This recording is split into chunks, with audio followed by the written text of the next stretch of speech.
Yo, di episode yang sekarang, gua mau ngebahas sebelum kita terlalu lebih jauh untuk gimana pengalaman gue di Afrika, gimana gue kerja di Namibia, keseharian gue kayak apa di sana, cara gue berangkat ke kantor kayak apa, bagaimana sistem transportasi dan lain-lainnya lah di sana. Tapi sebelum itu gue mau bikin satu episode ini yang dimana ditujukan untuk kalian yang pengen untuk kerja di kedutaan juga sama kayak gue dan banyak orang lainnya. Gue mau buka ini dalam artian masih ada banyak kok orang-orang yang udah bikin episode kayak gini, bikin video seperti ini gitu loh. Cuman ini sekali lagi adalah dari pandangan gue gitu, dari pandangan gue yang walaupun sebenarnya gue bisa dibilang lokal staff itu bukan. Gue bukan lokal staff, gue adalah staff bawaan dubes. Cuman begitu gue hidup di sana 3,5 tahun, itu yang bikin gue tahu kalau oh ternyata inilah tugas-tugasnya lokal staff. Inilah yang harus lo punya sebelum lo berangkat ke negara tujuan lo, negara penempatan lo. Gimana caranya meningkatkan chance lo untuk bisa diterima dan gimana meningkatkan chance lo untuk ke negara tujuan lo gitu ya. Maksud gue, negara yang akan dipilih sama Kemenlu itu akan random.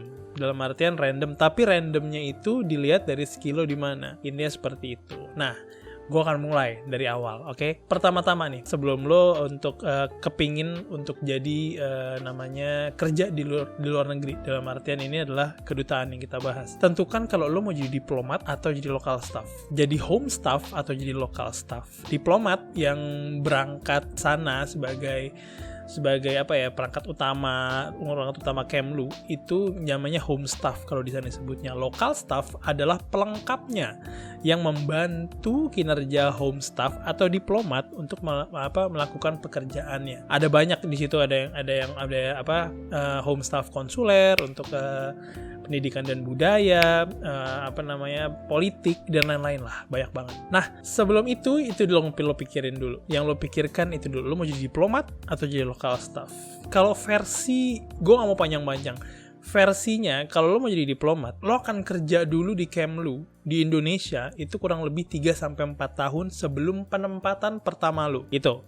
Kalau lokal staff langsung berangkat. Dalam artian begitu lo selesai tes nggak langsung berangkat, nggak. Dalam artian kalau lo udah dipilih untuk berangkat, lo akan berangkat. Cuman kalau diplomat, lo harus menunggu dulu gilirannya. Jadi lo kerja dulu di Indonesia dengan gaji PNS, dengan ya standar gaji PNS lah ya. Itu lo akan kerja di Indonesia selama 3-4 tahun. 3 tahun, gue kayaknya ada teman yang 3 tahun udah berangkat deh. Tapi maksimal sih kayaknya sih sekitaran 4 tahun. Nah setelah itu lo akan ditempatkan. Kalau lo jadi diplomat ya, ditempatkan selama 3-4 tahun juga di luar sana. Kalau local staff, begitu lo ditempatin, lo dalam kontrak per 2 tahun gitu. Ada yang 1, ada yang 2. Kayaknya sih 2 deh semuanya. Kontrak 2 tahun. Nah, kontrak 2 tahun lo itu tergantung kinerja lo. Kinerja lo yang dimana kayak kalau lo bagus, kalau lo enak, kerjanya bagus, bikin laporannya bisa, lo bisa disuruh A, disuruh B, lo bisa ngerjain A, ngerjain B. Karena kalau lo jadi local staff, lo nggak bisa fokus hanya cuman ke satu posisi lo. Katakanlah lo adalah local staff di bidang pensosbud, pendidikan sosial budaya. Lo hanya bisa di situ doang. Lo nggak bisa ngebantu yang lain. Lo nggak bisa katakanlah seni. Lo nggak bisa yang lain lah pokoknya untuk melengkapi. Karena kan kerja di kedutaan itu nggak semata-mata hanya melaporkan ke Jakarta, tapi lo juga harus mempromosikan Indonesia di negara tujuan lo tadi gitu lo, penempatan lo tadi gitu. Nah, cara mengenalkannya itu dengan berbagai macam. Dengan lo misalkan memainkan alat musik Indonesia, angklung, gamelan, bla bla bla. Terus lo juga harus bisa kayak misalkan nari-nari juga gitu kan. Ada banyak tuh ntar foto-foto yang ntar gue masukin. Tapi ntar gue bahas lengkapnya nanti. Again, tadi kalau lo udah mau jadi local staff atau lo mau jadi diplomat gitu loh. Diplomat memang masuknya susah, local staff juga masuknya susah gitu loh. Sama aja dua-duanya, cuman tergantung lo tuh pengennya yang lebihnya itu enaknya lo yang mana. intinya sih seperti itu. Otomatis gaji home staff, gaji diplomat begitu pas penempatan itu memang lebih besar daripada local staff. Apalagi nanti gradual gitu loh, home staff yang pertama nanti ada jenjangnya gitu. Jadi kayak lo pada pertama itu masih yang gue lupa lagi namanya, nanti coba gue cari deh. Sampai nanti jenjangnya lo penempatan pertama 3-4 tahun, lo balik lagi ke Jakarta 3-4 tahun lagi. Nah, setelah 3-4 tahun lagi lo akan berangkat penempatan kedua, ketiga, keempat gitu kurang lebih, sampai nanti di titik yang lo udah bisa menjadi duta besar. Nah, duta besar itu adalah yang diincar pada umumnya para diplomat, dan yang paling top of the line-nya itu adalah jadi menteri Kementerian Luar Negeri obviously. Nah, itu hanya memang untuk jadi menteri memang diperlukan yang otaknya sangat encer lah, karena memang sulit jadi menteri itu sangat sulit, nggak semudah mungkin yang kita pikirkan gitu ya. Jadi pada intinya sih tentukan lo mau jadi diplomat atau lo mau jadi local staff dengan permasalahan yang berbeda-beda gitu loh. Local staff itu gajinya mungkin ya beda-beda, negara tuh beda-beda. Yang di ASEAN itu gaji local staff itu mungkin di sekitaran 1.000 sampai 1.500 mungkin, gue nggak tahu. Yang gue tahu itu adalah di tempat gue itu range-nya sekitar 1.700 sampai 1.800 sampai 1.800-an untuk menjadi local staff. Ini semua tergantung. Sekali lagi, kalau lo hanya mengincar duitnya, gaji memang dolar ya, 1.700 sampai 1.800 dolar. Tapi memang lo dituntut untuk bisa semuanya. Dan gue bilang semuanya.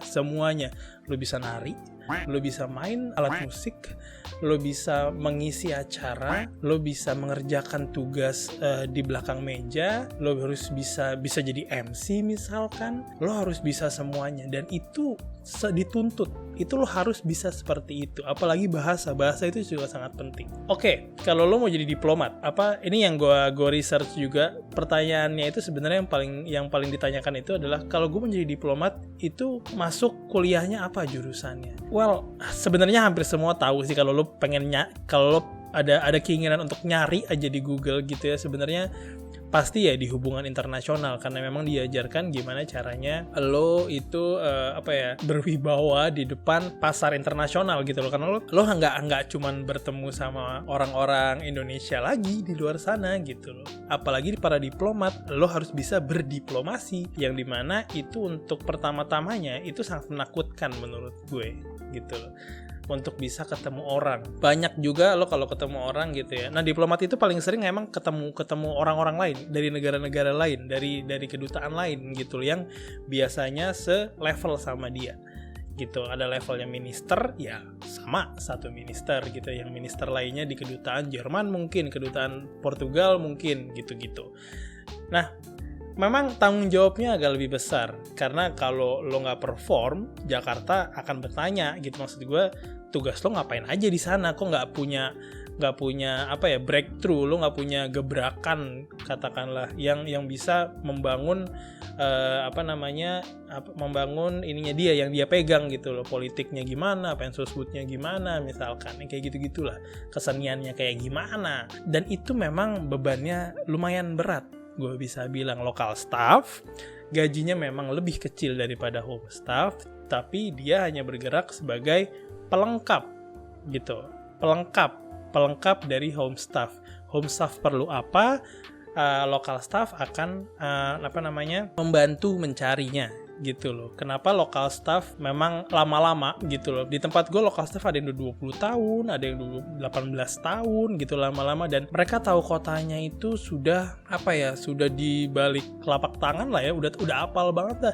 Lo mesti kemana, lo mesti ngomong sama siapa, lo mesti beli di mana, lo mesti melenggak-lenggoknya di mana kalau lo mau menyelesaikan suatu problem, itu mereka udah tahu. Dan itu jujur malah kalau bisa ada di suatu posisi yang dimana home staffnya malah memerlukan lokal staffnya, benar-benar memberatkan ke lokal staffnya, karena memang lokal staffnya yang tahu gitu loh, karena udah lama di situ dan home staffnya baru datang misalkan, seperti itu.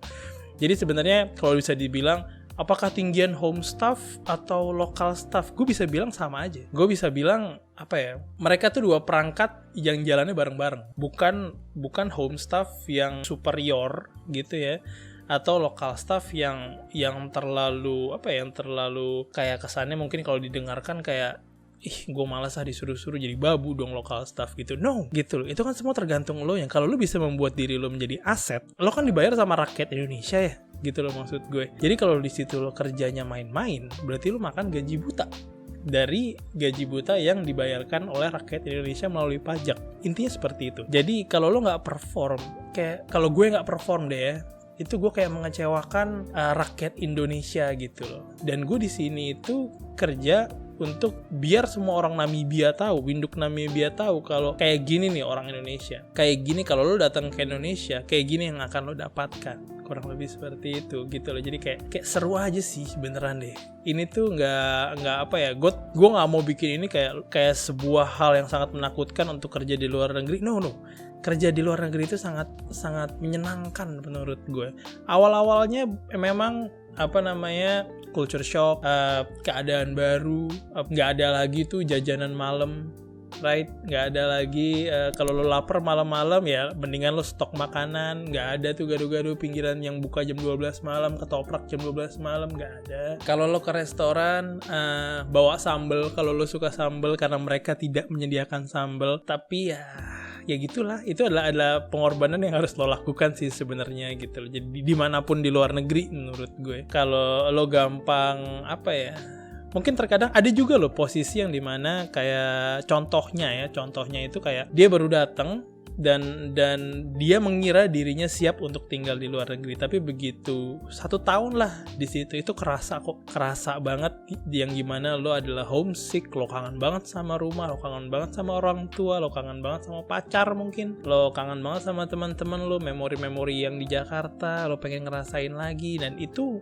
banyak yang minta pulang dan itu normal menurut gue gitu loh. Jadi yakinkan diri lo kalau ini beneran yang lo mau gitu loh. Kalau lo bilang mau ngincer duitnya, menurut gue sah-sah aja sih. Sah-sah aja lo mau ngincer duitnya karena memang duitnya besar dan gajinya besar. Tapi above all itu lebih ke arah lo mewakili Indonesia. Jadi kalau lo gak siap mewakili Indonesia di kancah internasional, jangan, nggak bisa menurut gue ya. Karena banyak banget yang begitu datang sampai sana dapat gaji dolar, foya-foya, pesta, kerja seadanya doang, pulang kantor foya-foya lagi sama teman-teman yang baru dikenal, bule-bule yang baru dikenal gitu. Please, misi lo adalah memperkenalkan Indonesia. Kalau orang ngelihat lo kayak seseorang yang acak-adut misalkan ya, katakanlah, itu orang akan melihat langsung secara general gitu loh, karena manusia seperti itu. Lo ngelihat ada bule dari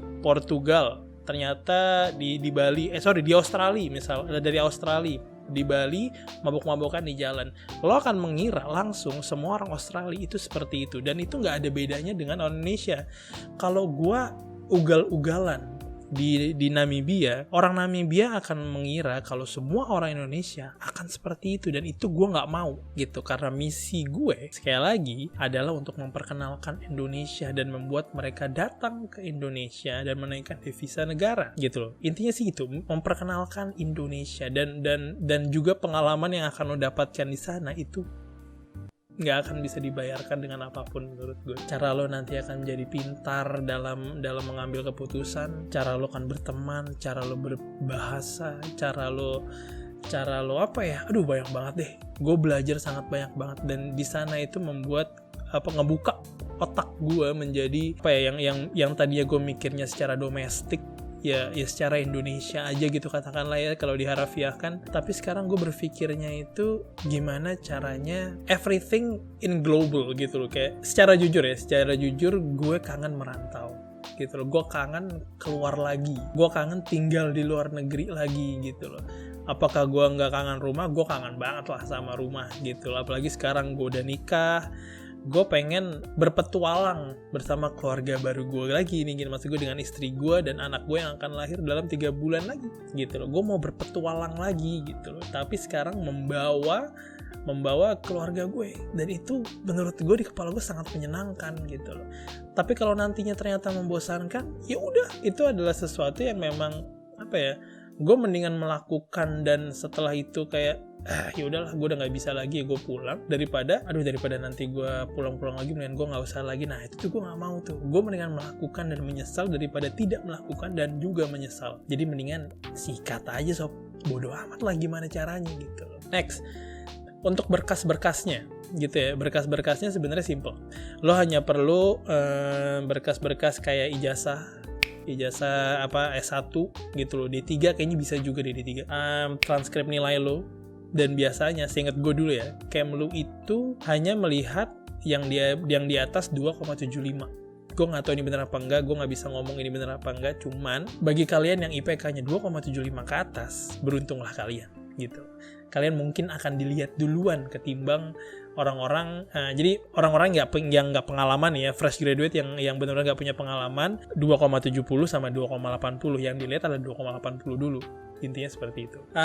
Sertifikasi skill, misalkan. Sertifikasi skill itu dalam artian gini, lo punya bahasa apa selain bahasa Indonesia dan bahasa Inggris gitu loh, yang lo mau tuju. Di sini yang gue bisa bilang, ini yang bisa mengkerucutkan tujuan lo kemana.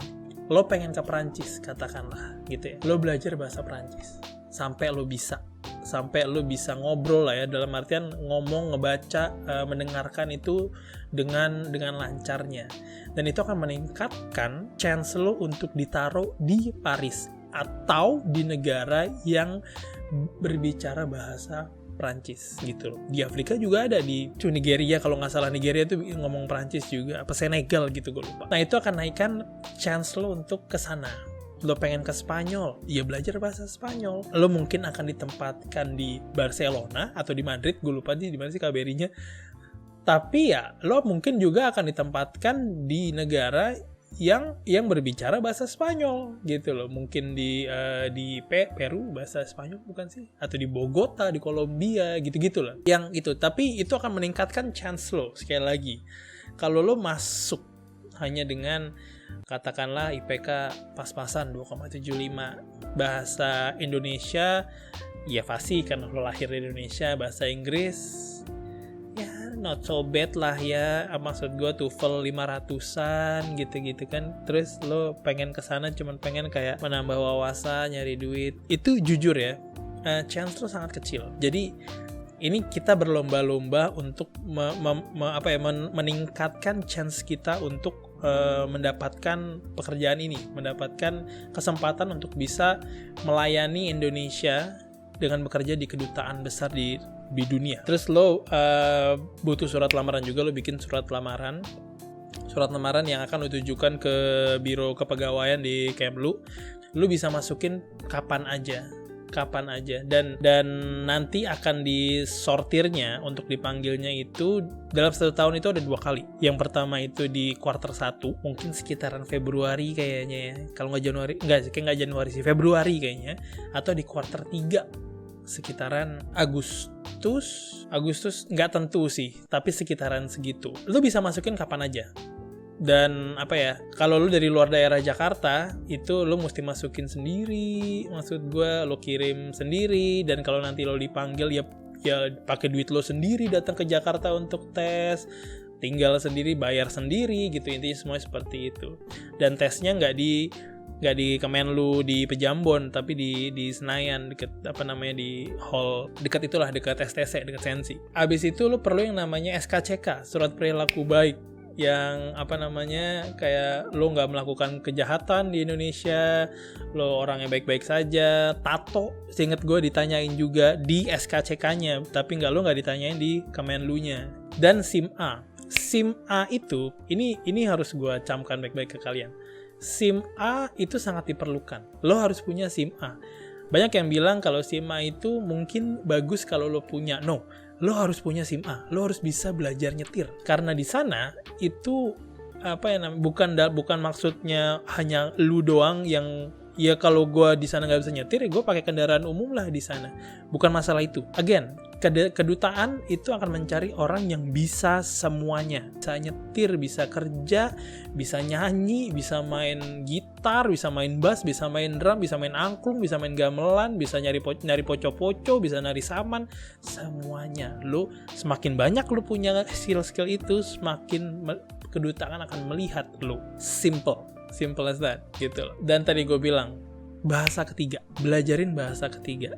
Karena berpengaruh sama menaikkan presentase lo dan akan mengkerucutkan lo akan dipilihnya kemana, ke negara mana. Ada banyak banget di dunia ini gitu. Gue lupa ada berapa totalnya. Kalau lo mau yang bisa gue kasih tahu ke kalian itu adalah kalau lo mau nabung itu pilih Afrika atau Eropa Timur. Kalau kalian mau nabung, kalau kalian mau jalan-jalan Eropa Barat silahkan, Amerika silahkan.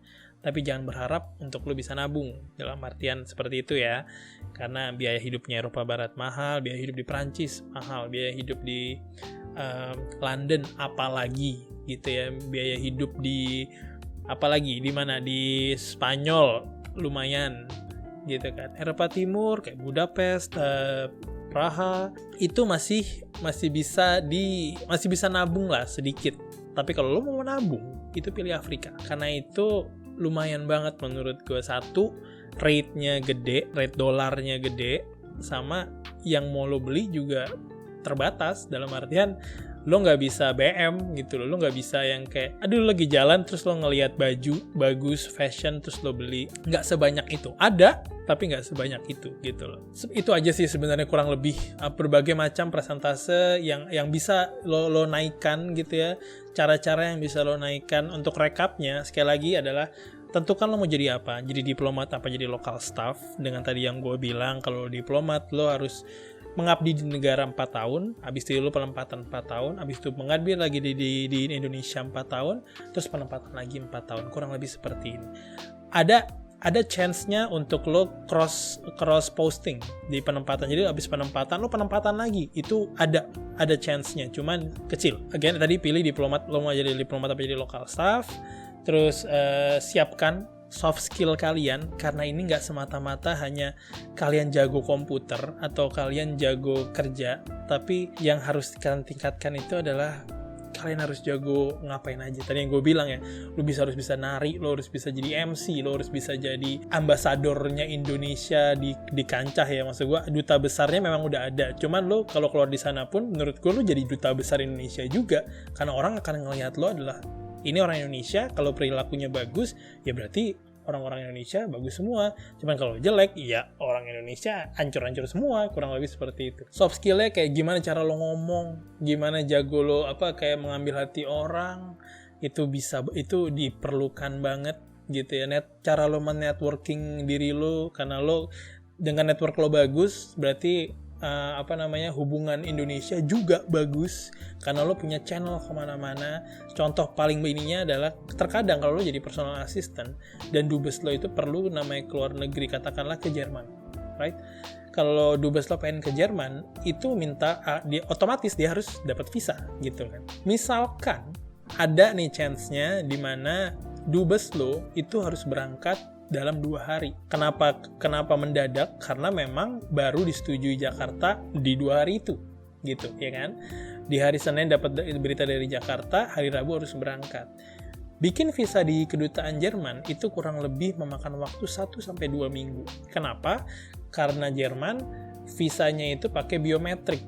Dia harus datang, dia begitu lo datang ke kedutaan Jerman, lo scan biometrik gitu-gitu kan, akan dikirim ke Jermannya, dan Jerman akan bilang kayak oke, ini disetujui, dikirimin surat persetujuannya, baru lo dibikinin visa. Kalau lo nggak punya networknya untuk orang di kedutaan Jerman, ya lo harus menunggu 1-2 minggu. Tapi kalau lo punya networknya yang bagus, lo akan dispesialkan. Ini yang gue pelajari di sana, gitu loh. Semakin bagus network lo akan menjadi aset untuk kedutaan, gitu loh. Karena lo kenal kiri kanan, gitu. Apapun yang berhubungan dengan pemerintahan lokal, misalkan untuk mengurus izin tinggal, untuk mengurus izin mobil baru, misalkan. Nah kalau lo itu nggak tahu dan apalagi nggak mau mencoba dan takut ngomong bahasa Inggris, ya siap-siap aja gitu loh. Maksud gue siap-siap angkat koper lagi. Ini gue gak mau nakut-nakutin gitu loh. Cuman sebenarnya sebagai cerita sedikit sebelum gue mengakhiri video ini. Gue datang Oktober 2012. Right? Oktober 2012. Gue gak punya teman sama sekali dan gue gak berani ngangkat telepon sama sekali. Padahal gue adalah personal assistant-nya Dubes. Gue gak berani ngangkat telepon. Gue gak berani ngobrol sama orang lain selain orang Indonesia. Gue gak berani kayak misalkan nongkrong di bar or something, karena gue takut misalkan gue lagi dikenalin sama teman-teman yang udah lama ya, teman-teman di kedutaan udah lama, terus dikenalin gue mesti ngomong bahasa Inggris. Gue gak berani. Jadi selama 6 bulan gue gak ngapa-ngapain, cuman dari rumah kantor. Seperti yang gue bilang, bahasa Inggris gue bagus. Kalau lo nonton yang part pertama, bahasa Inggris gue lumayan banget. Gue hampir perfect di one gue. Tapi begitu gue sampai di keadaan lo yang dimana lo harus ngomong bahasa Inggris langsung ke orang yang bisa bahasa Inggris, itu gue kagoknya luar biasa dan gue takutnya luar biasa. Cuman sekali lagi, gue di sini digaji sama rakyat Indonesia. Rumah yang gue tinggali itu adalah hasil pajak rakyat Indonesia. Mobil yang gue tunggangi itu adalah hasil dari dibeliin negara. Semua itu punya negara. Dan kalau gue bahkan gak bisa ngomong bahasa Inggris aja untuk memperkenalkan Indonesia, untuk mengharumkan Indonesia gitu ya, gue ngapain gitu. Makanya di situ gue belajar. Ntar gimana cara belajarnya gue bikin di episode lainnya. Cuman pada intinya di 6 bulan pertama itu gue setelah 6 bulan gue langsung yang oke, gue gak bisa kayak gini lagi. Jadi gue beranikan diri untuk ngangkat telepon. Grammar gue jadi hancur, gue mesti ngomong, tapi itu adalah proses gue gitu loh. Dan akhirnya setelah 1 tahun pertama itu gue bisa mentransform diri gue menjadi aset di kedutaan itu gitu, karena gue kenal banyak yang orang gitu loh. Visa yang tadi itu bisa karena gue juga punya koneksi ke personal assistant yang Jerman gitu-gitu, personal assistant di Portugal, personal assistant di Jerman, banyak banget lah. Tapi ya itu dia, itu semua dimulai dari ketakutan gue itu, dari nol, dari yang gue nggak bisa ngapa-ngapain sampai gue menjadi aset di kedutaan, lebih seperti itu. Nah, sampai situ aja sih video kali ini. Untuk nextnya gue akan bikin video tentang bagaimana aktivitas gue di sana, di Windhoek, di Windhoek Namibia. Aktivitas pertama yang pengen gue omongin tuh yang kayak safarinya itu luar biasa, tapi itu akan gue bahas nanti. Right? Bagi kalian yang belum subscribe, please klik subscribe button di bawah dan lo bunyiin tuh loncengnya biar lo bisa mendapatkan secepat mungkin video yang gue upload nantinya setelah video ini. Thank you banget udah dengerin, and